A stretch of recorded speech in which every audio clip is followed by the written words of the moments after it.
Il a écrit ce livre après avoir perdu sa fille. Et au lieu de se taire, il a transformé son deuil en l'un des textes les plus puissants de la littérature française. Mais comment un homme brisé par la mort a-t-il réussi à faire naître une œuvre aussi lumineuse à partir de la douleur? Je te donne la réponse à la fin. Voici le cœur des contemplations de Victor Hugo.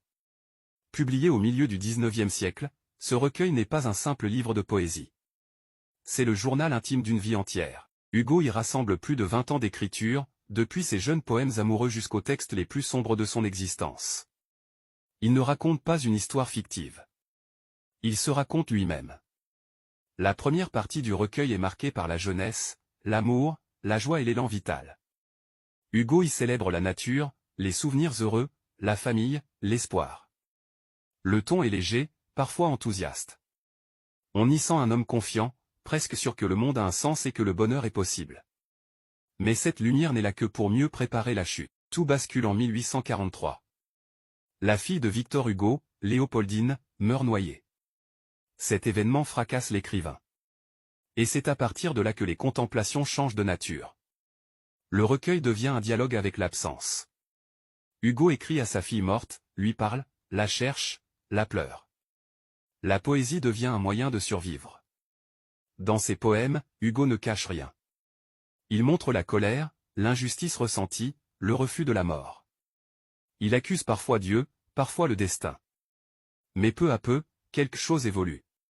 La douleur brute laisse place à une forme de méditation. La souffrance devient réflexion. La perte devient questionnement sur le sens de la vie, de l'amour et de l'existence humaine. C'est là que réside la force du recueil. Hugo ne transforme pas la douleur en oubli, mais en profondeur. Il comprend que l'amour ne disparaît pas avec la mort. Il se transforme.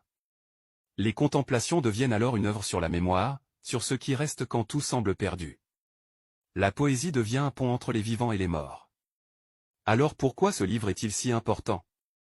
Parce que Victor Hugo montre que la souffrance n'est pas une fin. Elle peut devenir un lieu de création, de sens, et même de lumière. Il ne nie pas la douleur, il l'habite. Et en faisant cela, il parle à tous ceux qui ont perdu, aimé, espéré, puis chuté.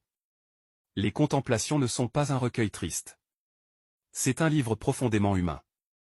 Il nous rappelle que même au cœur du deuil, quelque chose continue de vivre, la pensée, l'amour, et la parole.